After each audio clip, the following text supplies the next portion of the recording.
What if our modern idea of heaven is completely backwards and distorted? Let's think about the heroes of the Old Testament: Abraham, Moses, David. If you read their stories, you will notice something spectacular. None of them were sitting around waiting to die so they could go to heaven. They weren't looking to evacuate the earth so that they would float in the cloud or something. So how did we go from their worldview to the modern idea that life is just a miserable waiting room where we have to endure? To understand this, we have to look at how we accidentally traded a Hebrew mindset for a Greek one. For the ancient Hebrews, God made the physical earth and called it good. Their ultimate hope wasn't abandoning the earth, it was for God to bring his kingdom down to earth. That whole idea that the spiritual world is good but the physical stuff is dirty and bad, that doesn't come from the Bible. That comes from the ancient Greek philosophers. We've subtly adopted this Greek idea that our bodies and the earth are just temporary trash cans we can just escape from. Because we lost that original Old Testament mindset, modern preaching usually swings widely between two unhealthy extremes. Extreme number one is the prosperity gospel.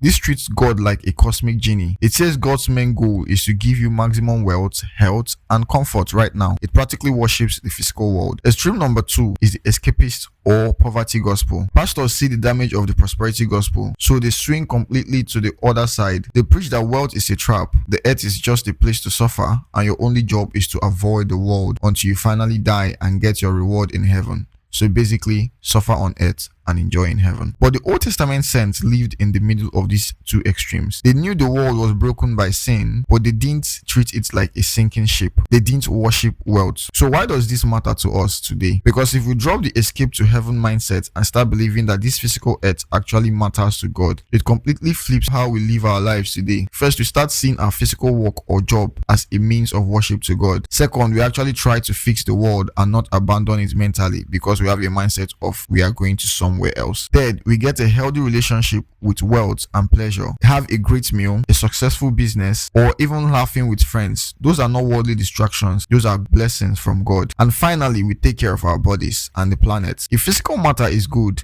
then how we treat it is spiritual issue. We take care of our health because our bodies are temples, not prisons. And we don't trash the environment because God handed us the keys to the earth and told us to take care of it.